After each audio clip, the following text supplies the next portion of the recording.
El sol de Beverly Hills era una burla cruel. Afuera, el calor superaba los 35 grados, pero dentro de la mansión neoclasicista de los Velázquez, un frío de mármol y cristal te cortaba el aliento, un lujo helado que no permitía ninguna calidez. La casa parecía un museo diseñado para exhibir la fortuna. Jarrones de dinastía Ming en pedestales de ébano, una piscina infinita que se fusionaba con el horizonte de Los Ángeles, y sobre el piso de cuarzo blanco, una mujer que personificaba toda esa opulencia sin alma. Ella era Elena, de 55 años, la patrona, una silueta perfectamente tallada por la cirugía y la alta costura, que en ese momento dirigía su mirada de hielo hacia una figura diminuta al pie de las grandes escaleras. Lina, que apenas tenía 22 años y que cargaba el peso de su familia en sus hombros, se había quedado paralizada justo después del fatídico roce. Venía de la cocina, agotada por 14 horas de servicio en un evento para 50 invitados, y su codo apenas había topado la base de un jarrón veneciano que, aunque no se había roto ni movido de su sitio, había activado el radar de Elena. Lina era una chica humilde del interior, con un uniforme impecable, pero unos zapatos ya viejos que delataban sus kilómetros de esfuerzo. Sus ojos castaños y grandes, llenos de la ansiedad de quien teme perder su única esperanza, reflejaban ahora el pánico total ante la figura de la socialite que descendía lentamente, cada paso un juicio. Elena se detuvo a 1 metro de Lina. Sus joyas, un par de aros de diamantes discretos, pero cuyo valor costaría la vida entera de la joven, destellaban con la luz filtrada de los ventanales. El aire se hizo tan denso que Lina sentía que le faltaba el oxígeno. La humillación no vino con un grito, sino con un susurro que era 100 veces peor.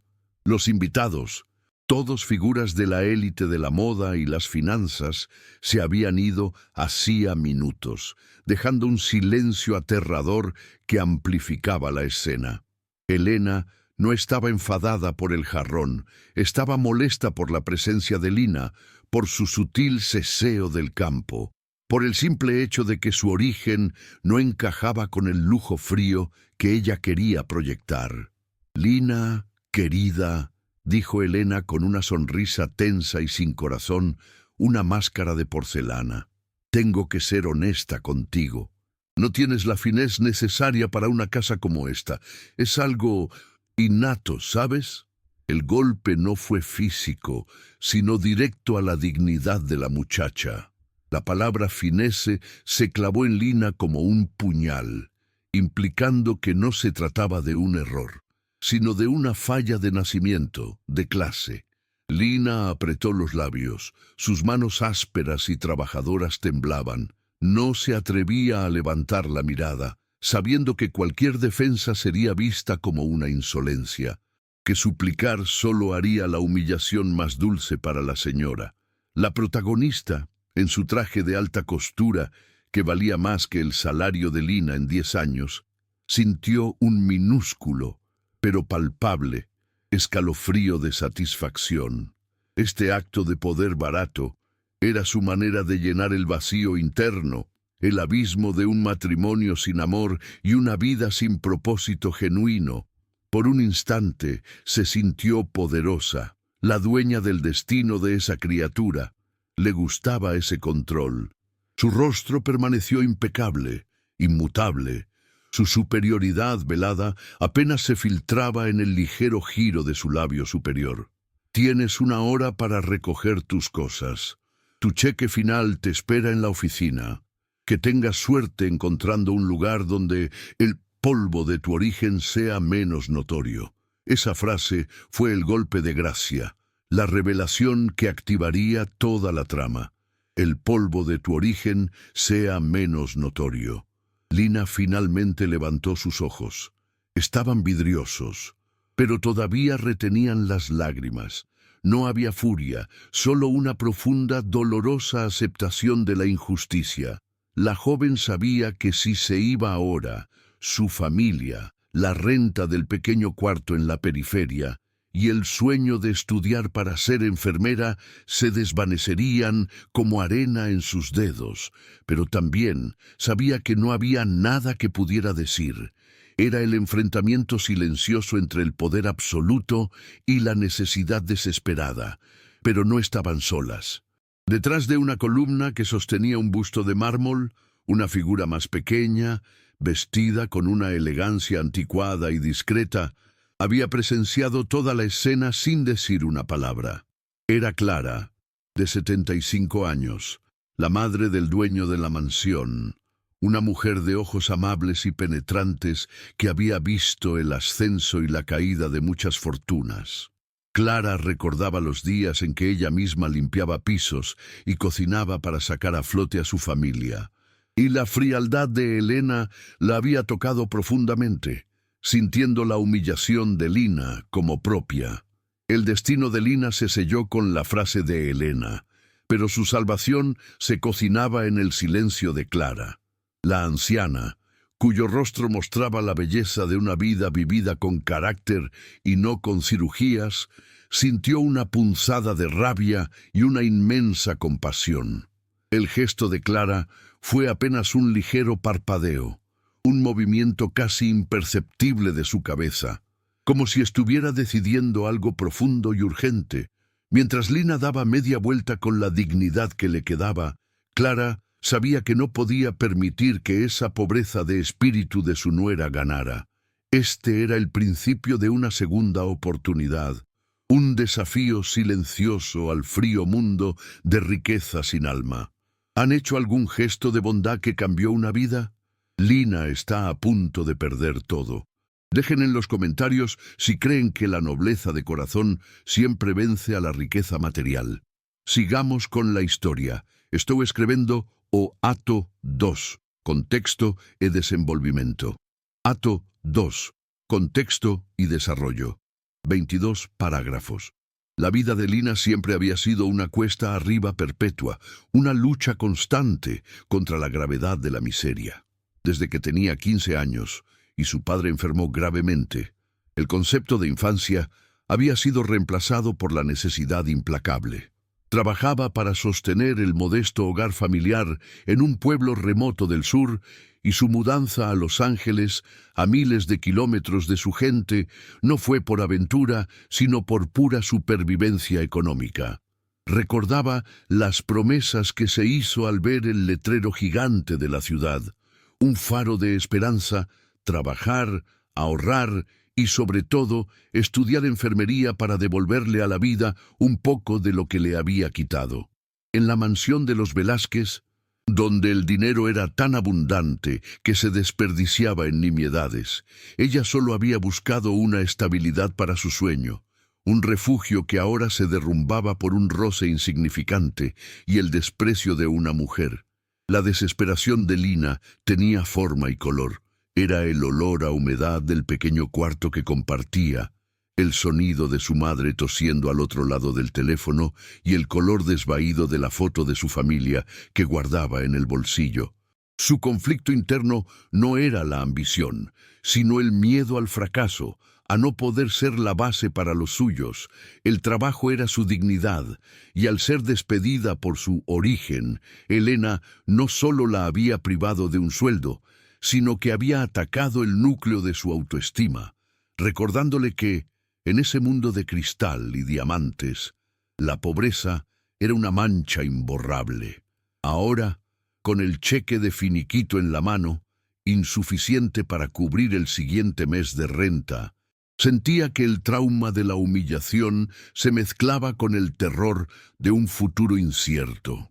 Mientras Lina se alejaba rápidamente por el sendero de gravilla, con la bolsa de sus escasas pertenencias colgando y la mirada fija en el suelo, Clara la siguió a una distancia prudente. La anciana no se movía con la prisa nerviosa de Elena, sino con la deliberación serena de alguien que había aprendido que las verdaderas decisiones necesitan calma. Clara había nacido rica, sí, pero había visto a su padre, un inmigrante, construir esa fortuna desde cero, con el sudor en la frente, no con el desprecio en la boca.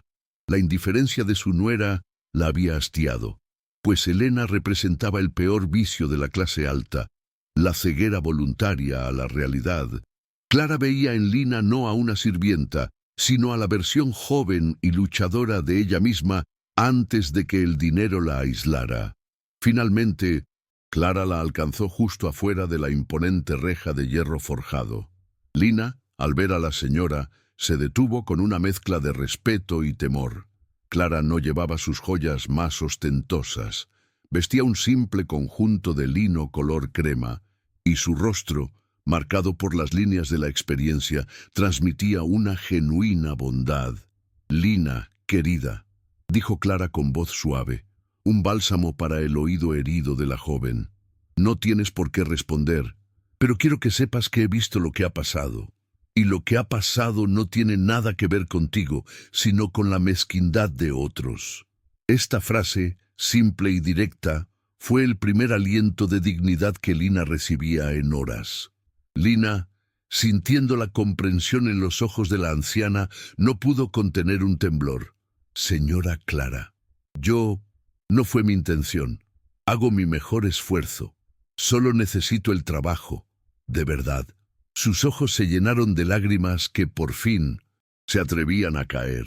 La vulnerabilidad de la joven era palpable.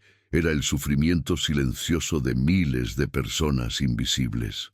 Clara extendió su mano, un gesto pequeño pero cargado de afecto, y tocó suavemente el hombro de Lina. No era un toque de patrona, sino de una igual. La conexión emocional se forjó en ese instante, en el reconocimiento de una lucha común, a pesar de la brecha económica que las separaba. Clara la invitó a sentarse en un banco cercano, a la sombra de un viejo roble, lejos de la fría vigilancia de la mansión. «Escúchame bien», dijo Clara, mirando directamente a los ojos de Lina. «Elena te despidió por tu pobreza, por tu origen. Yo te voy a contratar por tu futuro. He mantenido una fundación de becas para jóvenes con tu misma historia, con esa dedicación que veo en ti». Los ojos de Lina se abrieron. La esperanza se atrevió a asomar. Era una propuesta real, no caridad superficial. Clara continuó, su voz firme. «Yo puedo darte $1000 en efectivo ahora mismo, pero eso sería una curita. Yo quiero darte las herramientas para que nunca más nadie te pueda humillar por tu cuna. ¿Quieres estudiar enfermería, verdad? Conozco la universidad, conozco el programa». Lina solo pudo asentir, ahogada por la emoción, incapaz de articular una palabra.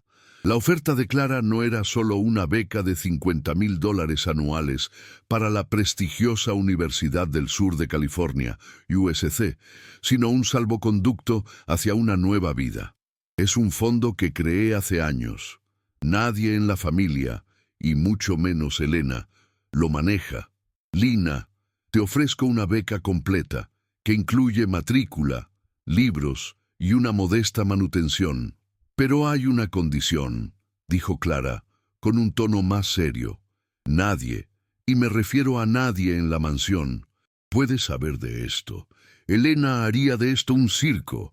El miedo interno de Lina regresó, el miedo a la represalia. «¿Por qué hace esto, señora Clara? No me conoce».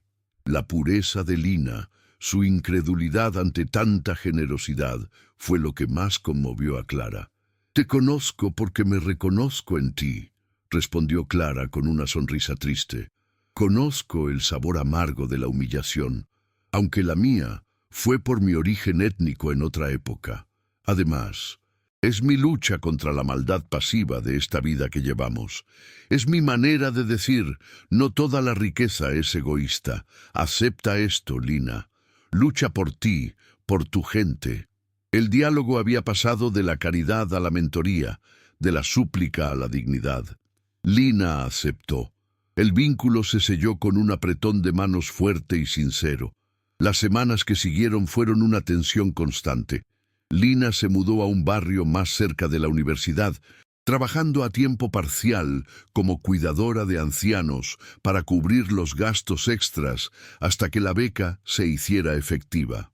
El obstáculo externo era la burocracia de la beca y la presión de los estudios, que eran exigentes y la obligaban a dormir apenas 4 horas por noche.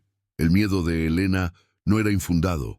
La socialite, sintiendo un placer sádico en la desgracia ajena, había llamado al servicio de empleos para difamar a Lina, dificultando sus pequeñas búsquedas laborales.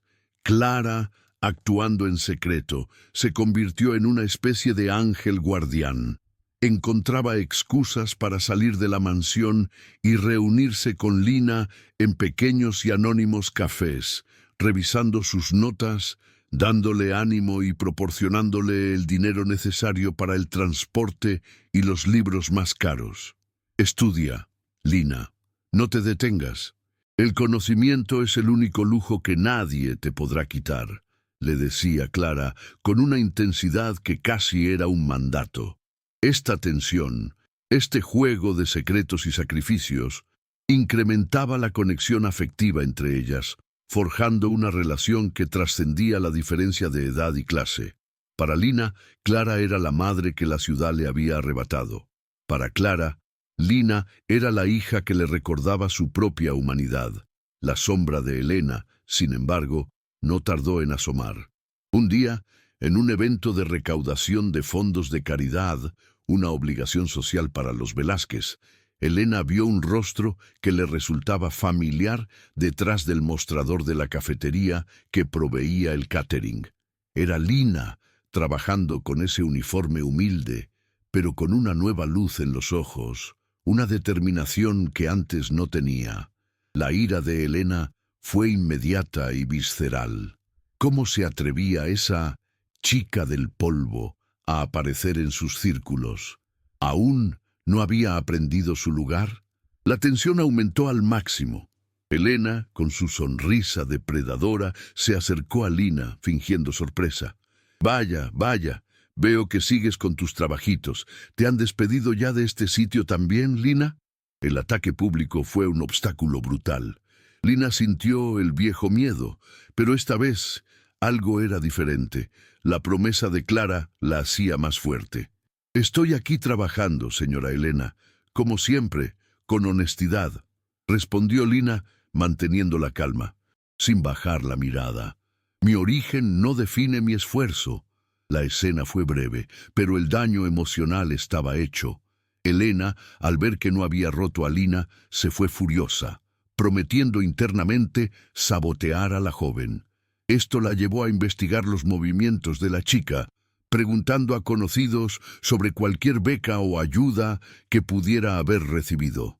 La desesperación de Lina se intensificó, temiendo que la verdad saliera a la luz, lo que podría no solo hacer que perdiera la beca por el escándalo, sino también poner a Clara en una situación de conflicto familiar insostenible. Clara, al enterarse del incidente por los chismes de la casa, intensificó sus precauciones, pero también su apoyo. En una de sus reuniones secretas, le entregó a Lina un sobre. «Aquí está el primer pago de la manutención. Está a nombre de una de mis fundaciones en otro estado. Es anónimo y seguro, pero debe ser más cuidadosa. Elena no es una mujer a la que le guste ser desobedecida». El cuidado de Clara no era solo financiero, sino emocional.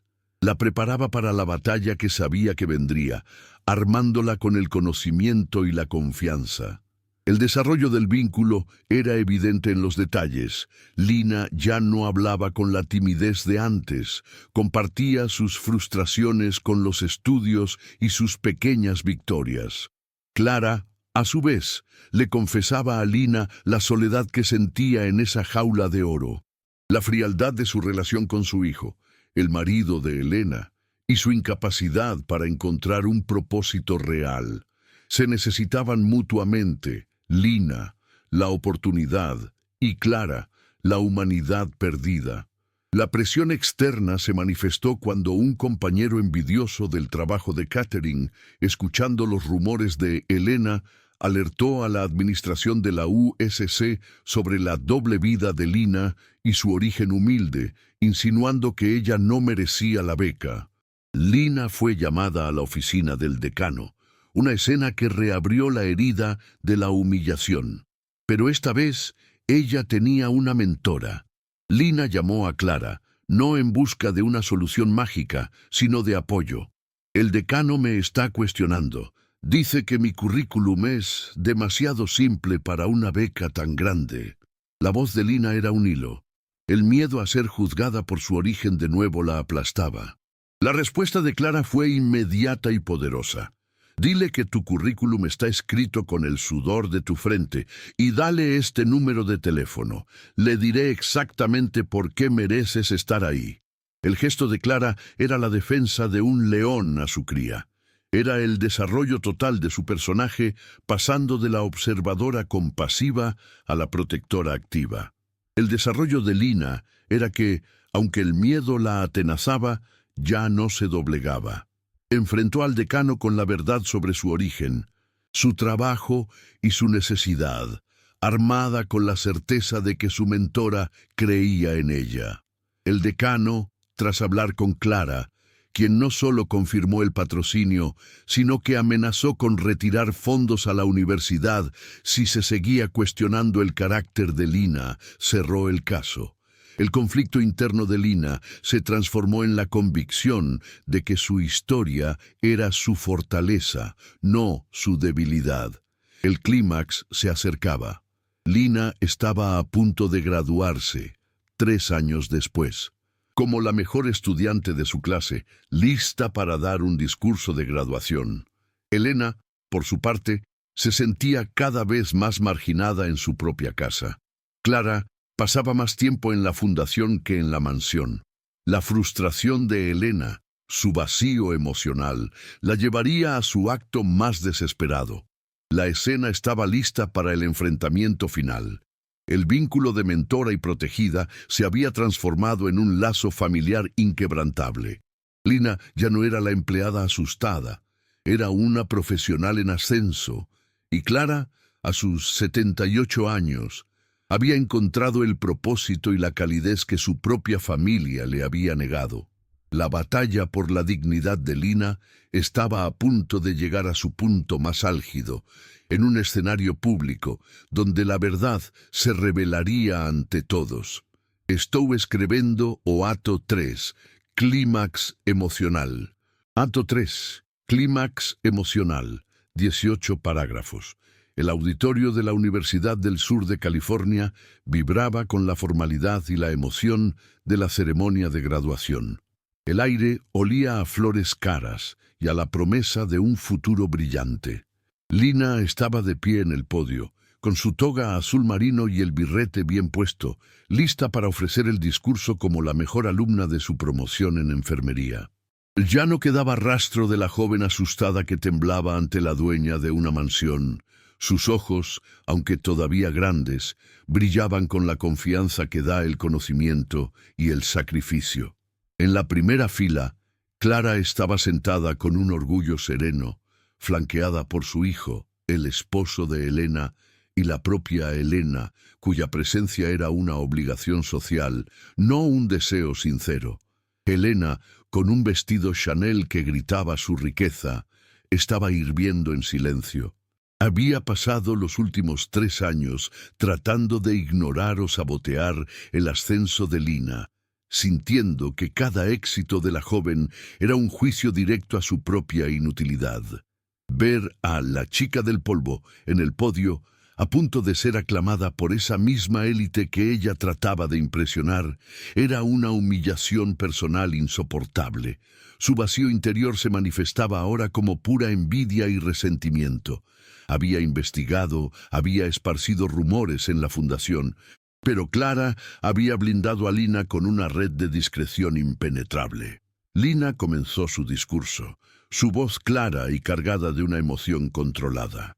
Habló de la importancia de la empatía en el cuidado de la salud, de las segundas oportunidades y de cómo el apoyo inesperado de una mentora había transformado su camino.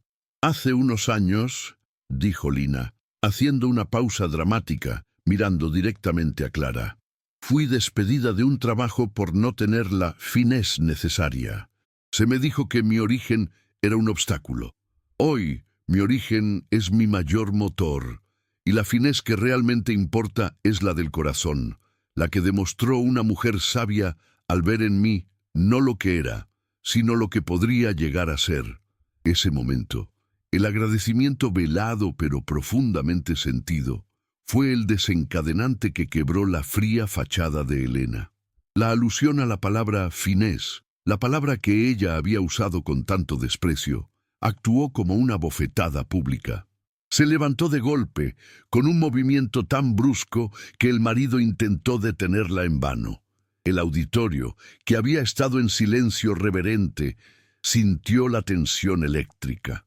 Elena avanzó hacia el pasillo, su rostro una máscara de furia contenida, con la intención de llegar al podio y destrozar el momento de Lina.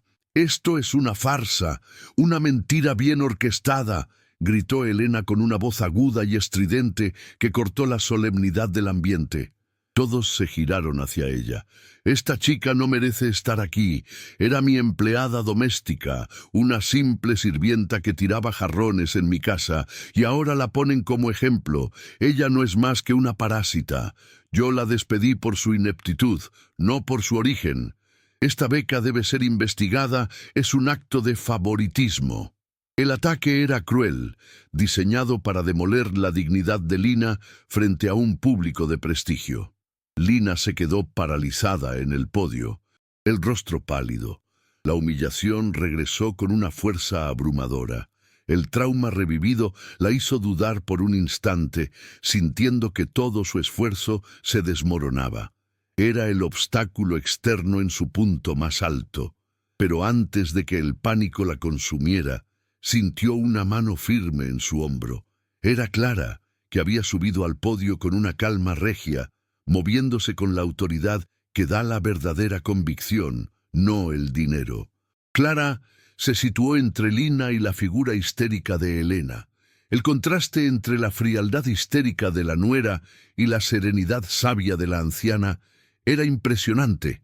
La audiencia estaba en silencio absoluto, presenciando un drama familiar y social inesperado. Clara tomó el micrófono, su voz sorprendentemente fuerte y clara. «Elena, siéntate. Has hablado lo suficiente. No permitiré que tu pobreza de espíritu destruya la nobleza de esta joven».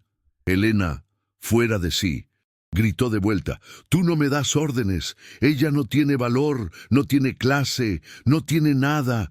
Es una pobretona». Y entonces vino el diálogo transformador, el clímax emocional de la historia. Clara miró a Elena, no con enojo, sino con una profunda tristeza. «Te equivocas, Elena. La despidió una mujer por su origen. Yo la contraté por su futuro. La pobreza de Lina era temporal. La tuya de alma, temo que es permanente. Tú vives en una mansión de $40 millones y eres la persona más vacía que conozco. Lina vive en un pequeño apartamento y su corazón vale más que todas las joyas que llevas puestas». La verdad, dicha en voz alta por la matriarca de la familia, golpeó a Elena con la fuerza de un tren. Su rostro se descompuso, sus ojos se llenaron de lágrimas de rabia y humillación, probando el mismo sabor amargo que ella había infligido a Lina años atrás. El público jadeó. El marido de Elena bajó la cabeza, avergonzado por la exposición brutal de la mezquindad de su esposa. Clara continuó, dirigiéndose ahora a la audiencia y volviendo a tomar el control del momento. «Esta joven, Lina, es la prueba viviente de que el esfuerzo y el carácter son las únicas monedas que realmente importan. Ella trabajó sin descanso, contra la adversidad y el prejuicio, y yo solo ofrecí una herramienta. Ella hizo el resto. El valor de una vida no se mide por la cuenta bancaria, sino por el impacto que tiene en otras vidas». Lina, sintiendo el apoyo incondicional de Clara, encontró su voz, superando la dolor interno de la humillación pública. Se adelantó, con una dignidad recién adquirida, y miró a Elena, que ya se había derrumbado emocionalmente. «Señora Elena», dijo Lina con firmeza y calma, «gracias. Su desprecio me enseñó que la verdadera riqueza es el carácter y la amabilidad. Y gracias a la señora Clara, hoy estoy aquí. La bondad de su corazón me salvó la vida y se la voy a devolver a cada paciente que cuide». El aplauso que siguió fue atronador. No era solo un aplauso para la graduada, sino un reconocimiento para Clara y una condena a la crueldad de Elena. El vínculo de mentoría se consolidó públicamente. Clara abrazó a Lina en el podio. Un abrazo de madre e hija espiritual que selló su pacto de esperanza. Elena, derrotada y expuesta, salió del auditorio en medio del gentío, su figura de alta costura empequeñecida por el peso de su propia maldad. Su intento de sabotaje había fallado miserablemente, sirviendo solo para magnificar la nobleza de Lina y la sabiduría de Clara. Lina terminó su discurso, con las últimas palabras resonando con una autoridad moral indiscutible. La transformación estaba completa. La chica que temía hablar ahora lideraba. El desprecio que casi la destruye la había fortalecido. La lección de Clara era clara. La voz de la verdad siempre es más fuerte que el grito de la arrogancia. La ceremonia continuó, pero para todos, el punto culminante ya había pasado. Habían presenciado el triunfo de la decencia sobre la vanidad, un momento de verdad que cambiaría la vida de las tres mujeres para siempre, demostrando que incluso en los círculos más ricos, la verdadera conexión humana sigue siendo el activo más valioso. La humillación pública de Elena marcó un punto de inflexión irreversible. La frialdad de su alma se había expuesto al sol de la verdad, y la sociedad, aunque a menudo superficial, no pudo ignorar la brutalidad de sus acciones. El matrimonio de Elena y el hijo de Clara se desmoronó. Él, avergonzado y aliviado en secreto por la liberación, inició los trámites de divorcio, y Elena se encontró aislada en la mansión, una estatua de lujo y resentimiento. Había perdido su estatus social más que su dinero, la moneda real de ese mundo. Clara, en cambio, se sintió liberada. Ya no se sentía obligada a mantener las apariencias de una vida vacía y destinó una gran parte de su fortuna personal a la expansión de su fundación. Lina, con su título de enfermera y su historia de superación resonando en toda la comunidad, no tardó en encontrar trabajo en uno de los hospitales más prestigiosos de la ciudad. Su nueva filosofía de vida era clara: la retribución de la bondad. Fundó una pequeña iniciativa dentro de su hospital, financiada inicialmente por los primeros ahorros de su salario y las donaciones de Clara, llamada Manos Dignas, un programa destinado a ofrecer microcréditos y orientación laboral a jóvenes inmigrantes y de bajos recursos que trabajaban en el sector servicios, animándolos a seguir estudiando. La pobreza de su origen se había convertido en un motor de cambio social palpable. La relación entre Lina y Clara floreció, convirtiéndose en una verdadera conexión familiar. Clara se mudó de la mansión, comprando un hermoso apartamento en una zona más tranquila, cerca de la Universidad de Lina, y dedicó su jubilación no a los cócteles, sino a la fundación. Se convirtió en la presidenta honoraria del programa Manos Dignas de Lina, utilizando sus contactos para conseguir becas y alianzas con instituciones educativas. El beneficio social de la decisión de Clara fue inmenso. Docenas de jóvenes, que antes solo veían un futuro de trabajos agotadores, tuvieron ahora la oportunidad de estudiar gracias al efecto dominó de un solo acto de bondad. La vida de Lina se transformó concretamente. 4 años después de graduarse, había pagado la casa de sus padres en su pueblo natal y había ascendido a jefa de enfermeras en su departamento. Su éxito no era solo profesional, sino personal. Se había convertido en una mujer fuerte, segura, que valoraba el carácter por encima de cualquier fachada. La lección que había aprendido era que la verdadera seguridad no viene de un cheque, sino de tener gente buena a tu lado y un propósito noble en el corazón. Había roto el ciclo de la injusticia social que había intentado engullirla. Clara, por su parte, encontró una paz que el dinero no podía comprar. Su propósito era tangible, ver el rostro de un joven recibir una beca. Su salud mental y emocional mejoró notablemente. La anciana, que antes se sentía una prisionera en una jaula de oro, ahora se sentía la guardiana de una antorcha. Incluso creó un fondo permanente con su propio nombre, pero con una cláusula, que Lina sería su fideicomisaria vitalicia. Lina, le dijo Clara en una emotiva reunión en el nuevo y modesto despacho de la joven, no te di dinero para que lo tuvieras, sino para que lo usaras, y lo has usado como nadie más. Elena, con el tiempo, perdió la mayor parte de su círculo social. Su soledad se intensificó. Se mudó a un condominio de lujo en Florida, pero el aislamiento autoimpuesto por su propia frialdad la persiguió. La moral de la historia se reforzó en su destino. La riqueza material sin generosidad de espíritu es una condena. Se convirtió en la antítesis de lo que la vida de Lina representaba. La prueba de que el peor tipo de pobreza es la emocional. El despecho se enfocó en el crecimiento. El programa Manos Dignas de Lina fue reconocido a nivel nacional, y la joven, con solo 30 años, se convirtió en una figura de inspiración.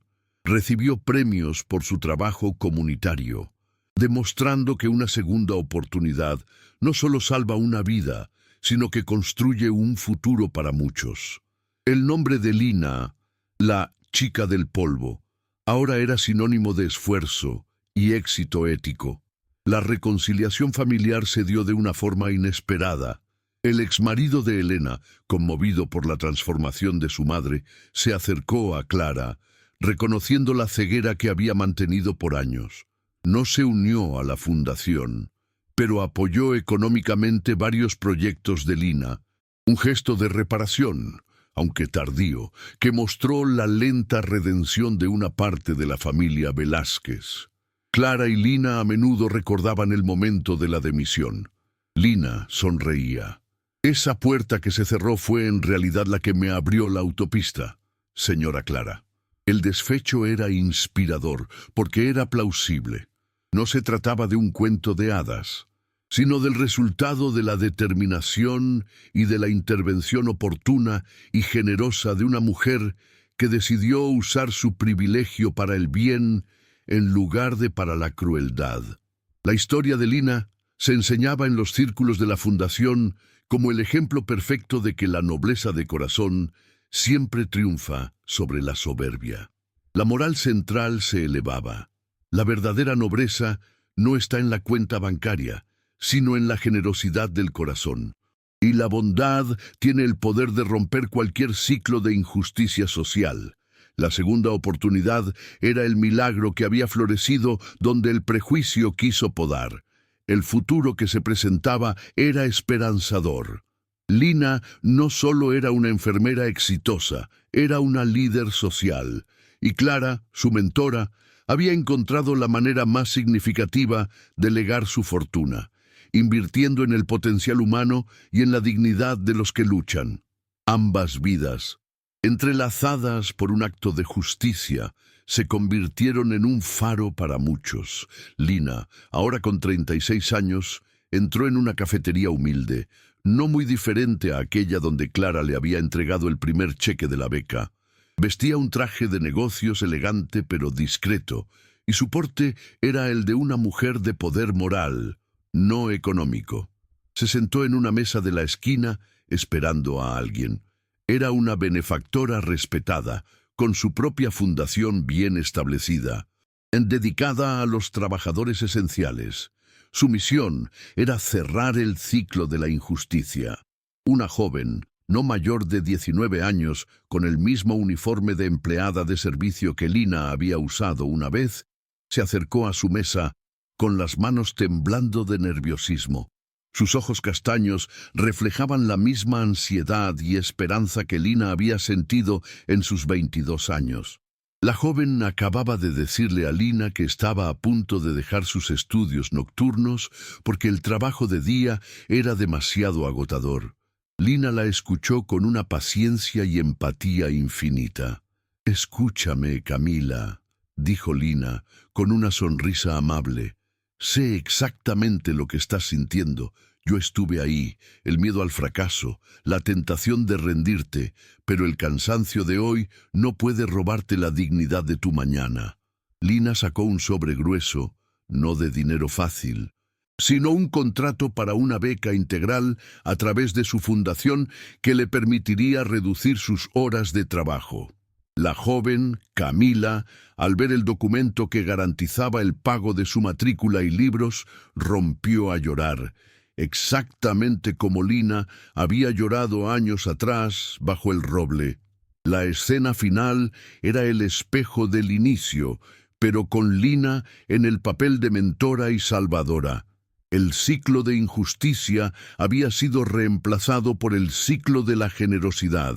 Lina, aliviada de haber devuelto la bondad que recibió, simplemente dijo: «La verdadera finez no se hereda, se elige». ¿Han hecho algún gesto de bondad que cambió una vida? Dejen un corazoncito si creen que el amor es más poderoso que cualquier riqueza. Comenten: «El amor no tiene precio», si ustedes también creen en la bondad humana. Suscríbanse para más historias de segundas oportunidades.